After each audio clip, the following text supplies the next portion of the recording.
What's your favorite soda? Spriker's root beer.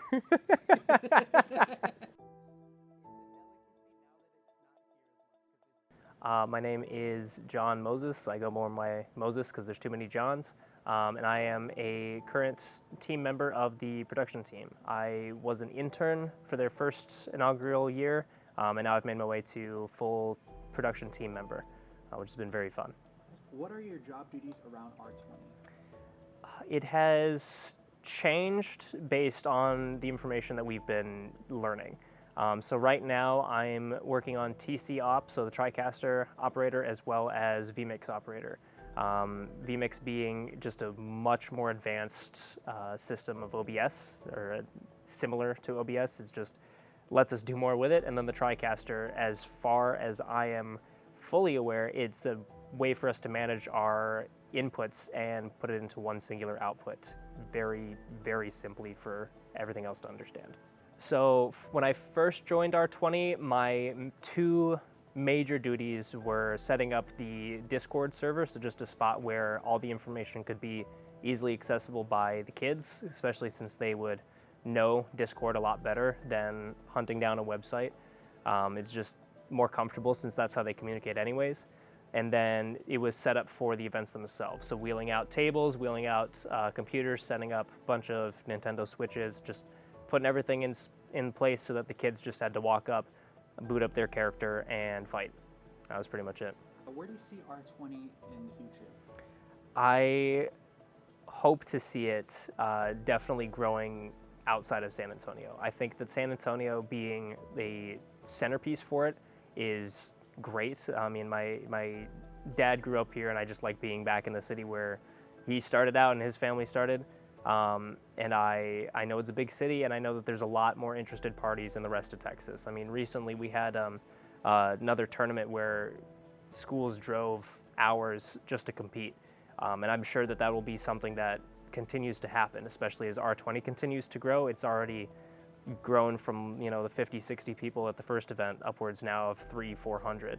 And that's in the span of 2 years. So it's going to keep growing, and I really want to see it bigger than this. I want to see the scholarships get to the point where high schoolers are excited and competitive. I mean, I want to see junior varsities and varsities for schools for esports. And we're not quite there yet, but we're closing in on it. One of the most memorable ones has to be our finals from this past season. Just the production that we did for that was unlike anything else we had done that year. We had everything on high alert. We had multiple camera operators for the game itself, for Valorant, in the actual production room. We had fights being called. We had people switching between them. We had casters running the entire time. It was just, compared to everything else, for me, that was the first showing of, okay, this is what this will become. This is what this can be. And since then, we've just gotten more and more efficient at it. So it's less chaos than that event was, but it's definitely held that same spirit of, this is where this goes.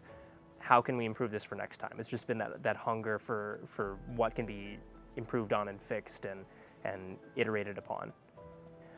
My real excitement for it has been with the amount of collegiate help that we've had. Because running it first year, we had 4 people on it, all from Tamusa. We had a couple that popped in from a few other schools just to help with the actual physical events, but everything behind the scenes was, you know, us 4, and then Josh and Allie and whoever else was on that team. And then since then, we've grown not only in the production space where we've gotten more collegiate interns, but also helping out run the Smash event, we've gotten more, running the Rocket League events, we've gotten more, just running the floor and making sure that the children are actually in the right spots, doing the right things. That's all been the help of collegiate and that sort of area. I do wish that we had more, we had a little more structure to it, but just having more help and getting more eyes on what this is doing really helps. And again, something I wish I had in high school. I would have loved to grow up and be one of those kids helping, or one of those kids competing, but now I'm putting it on for them, and that's really what I've been liking. What does R20 mean to you? So for me, it's a combination of things. Back when I was in high school up in Wisconsin, I wanted to bring esports to my high school. I set up meetings, I set up petitions, I got my friend group together, I set up a team. I was like, hey, we're ready to compete. Here's the leagues we can do it in. I set up a whole presentation, and then they dodged the meetings with me. So I wanted it to be my purpose to kind of help that happen. And thankfully I got there kind of at the ground floor. I think it was freshman year of college. I got there at the ground floor here at R20 for their inaugural year.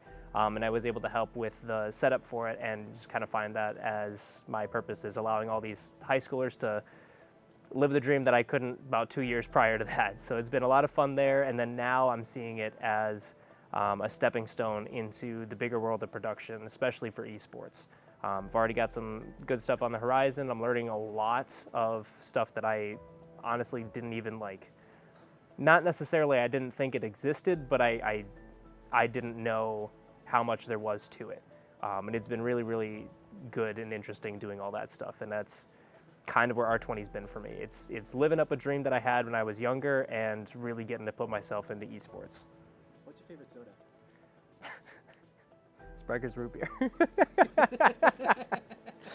It's a delicacy now that it's not here as much, because it's definitely more Midwestern, and I grew up in Wisconsin. I don't know if you can tell that based on the shirt that I'm wearing, but I grew up in Wisconsin, and Sprecher's, you could find it almost anywhere, so it wasn't rare. It was just you wouldn't go out and get it too often, but it was definitely taken for granted. Now that I'm down here, it's taken for granted, because now I want it more often, and the last time I had it was a couple weeks ago, and the last time before that was a couple months, and then years. So it's a taste that I wish I could have more of, but COVID shut down the Sprecher's by my house, so can't go there anymore for the food. What is your gamer tag, and how did you come up with it? I was probably 12 at the time. I really wanted to play Minecraft, so I had a couple buddies in my neighborhood that just had a couple Minecraft accounts, and one of those accounts was Zombie2828. So eventually he changed the password to that, so I lost access to Zombie2828. So when I got my own Minecraft account, I named it, I just liked the name, so I named it Zombie28282 because I had no creativity. And then that username stuck with me all the way into college, where I eventually changed it to Zombees because of this one streamer friend that I have. He would call me Zombees every time, because that just, 28282, it's a lot of zombies. So I just changed it to Zombees, and it's ZOMBEES, because bees for me is just a really easy thing. If I wanted to expand to branding, bees is a really easy branding to go into. You can do stuff with honey, and bees are cool.